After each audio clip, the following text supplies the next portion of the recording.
আসসালামু আলাইকুম রহমতুল্লাহ। আলহামদুলিল্লাহ। সম্মানিত দিনী ভাই এবং বোন, আমি খুবই দুঃখের সাথে একটি ভিডিও নিয়ে আপনাদের সম্মুখে কথা বলতে হবে। এই দেখেন, একটি ডাস্টবিন থেকে নবজাতক শিশুকে কুকুর নিয়ে দৌড়াচ্ছে। এটা আমাদের সমাজ।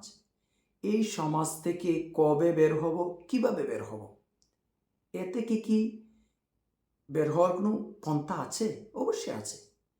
আমরা যদি একটা বিষয় মেনে নিতে পারি, তাহলে কোনো নদীতে, ডাস্টবিনে অথবা কবরস্থানে, জুপে জারে, জঙ্গলে এরকম নবজাতককে আর মৃত দেখব না। এইরকম চিত্র না দেখতে চাইলে, এই চিত্র থেকে আমাদের সমাজকে বের করে নিয়ে আসতে হলে ফলো করতে হবে একটা বিষয়, সেটা হচ্ছে ইকরা বিস্মি রব্বিকাল্লাযী খালাক, যেটা আল্লাহর ওহী, যিনি বলেছেন পড়ো তোমার প্রভুর নামে, যিনি তোমাকে সৃষ্টি করেছেন। যদি প্রভুর নামে শিক্ষা হয়, তাহলে আর এই চিত্র আপনারা দেখবেন না। আমি উদাহরণস্বরূপ আরেকটা ভিডিও দিতে চাই। দেখেন, এই স্টুডেন্টদেরকে আমি দোষী করব না। তারা শতভাগ সফলতা অর্জন করেছে পরীক্ষায়, তারা নিজেদের সম্মান এনেছে, তাদের প্রতিষ্ঠানের সম্মান এনেছে। কিন্তু এই ভিডিও দেখে কি আপনার মনে হয় যে ওহির শিক্ষা আছে? এই অঙ্গভঙ্গিটা দেখেই বোঝা যায় যে তাদের মধ্যে ওহির প্রকৃতপক্ষে শিক্ষা দেওয়া হয়নি। যেমন শিক্ষা, আল্লাহ রাব্বুল আলামিন বলেছেন 24 নম্বর সূরা আন-নূরের 30 এবং 31 নম্বর আয়াতে, 30 নম্বর আয়াতে বলেছেন, কুল লিল মুমিনিনা ইয়াগুদ্দু মিন আবসারিহিম ওয়া ইয়াহফাজু ফুরুজাহুম। মুমিন পুরুষদেরকে বলে দিন, তারা যেন দৃষ্টি সংযত করে, লজ্জাস্থানের হিফাজত করে। এটা তাদের জন্য পবিত্রতম নীতি। তারা যা করে আল্লাহ সে বিষয় জানেন। যদি স্কুলের টিচারেরা এই জ্ঞানটা দিত যে তুমি যা করো সেটা আল্লাহ জানেন, তুমি তোমার দৃষ্টিকে সংযত করতে হবে, লজ্জাস্থানের হিফাজত করতে হবে, এটা তোমাদের জন্য পবিত্রতা, এটা পুরুষদের জন্য পবিত্রতা। 31 নম্বর আয়াতের শিক্ষাটা যদি নারীদেরকে দেওয়া হতো, আল্লাহ বলেছেন ওয়াকুল লিল মুমিনাতি ইয়াগুদুদনা মিন আবসারিহিন্না ওয়া ইয়াহফাজনা ফুরুজাহুন্না। মুমিন নারীদেরকেও বলে দিন, তারা যেন তাদের দৃষ্টিকে সংযত করে এবং লজ্জাস্থানের হিফাজত করে। সাধারণত যা প্রকাশ্যমান, তা ব্যতীত তাদের সৌন্দর্য যেন তারা প্রকাশ না করে এবং তাদের মাথার ওড়না দ্বারা যেন তাদের বক্ষদেশ আবৃত করে রাখে।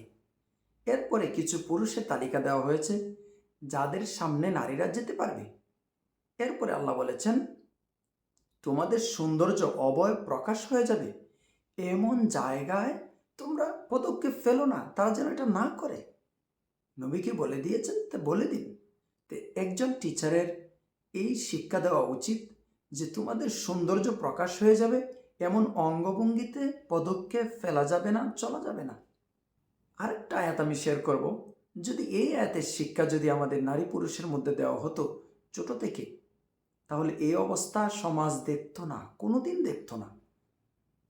17 নম্বর সূরা ইসরার 32 নম্বর আয়াতে আল্লাহ রাব্বুল আলামিন বলেছেন, ওয়ালা তাকরাবুজ জিনা ইন্নাহু কানা ফাহিশাতাও ওয়া সাআ সাবিলা। তোমরা অবৈধ যৌন সংযোগের নিকটবর্তী হও না, এটা অশ্লীল এবং নিকৃষ্ট আচরণ। এটা কি আমাদের মধ্যে শিক্ষা আছে? নাই। অনেকেই বলতে পারে যে এটা অবৈধ তো নাও হতে পারে, কোনো বৈধ সন্তান এভাবে স্বামী স্ত্রী রিজিকের বয়ে ফেলে দিতে পারে, বা অতিরিক্ত সন্তান হওয়ার দরুন এরকম করতে পারে। হ্যাঁ, এটাও শিক্ষার অভাব। 17 নম্বর সূরা ইসরার 31 নম্বর আয়াতে আল্লাহ রাব্বুল আলামিন বলেছেন, ওয়ালা তাকতুলু আওলাদাকুম খাশিয়াতা ইমলাক।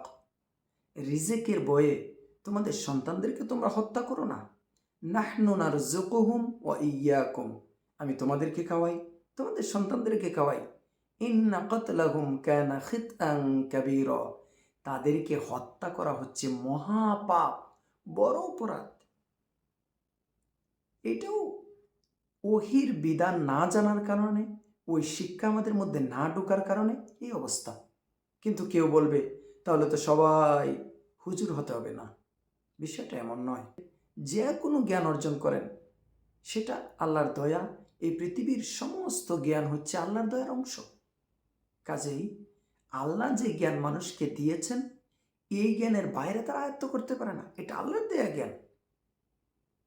তাই আমরা আল্লাহর দেয়া জ্ঞান অর্জন করার মধ্যে একটা জিনিস বিদ্যমান রাখতে হবে, সেটা হচ্ছে ওহির জ্ঞান।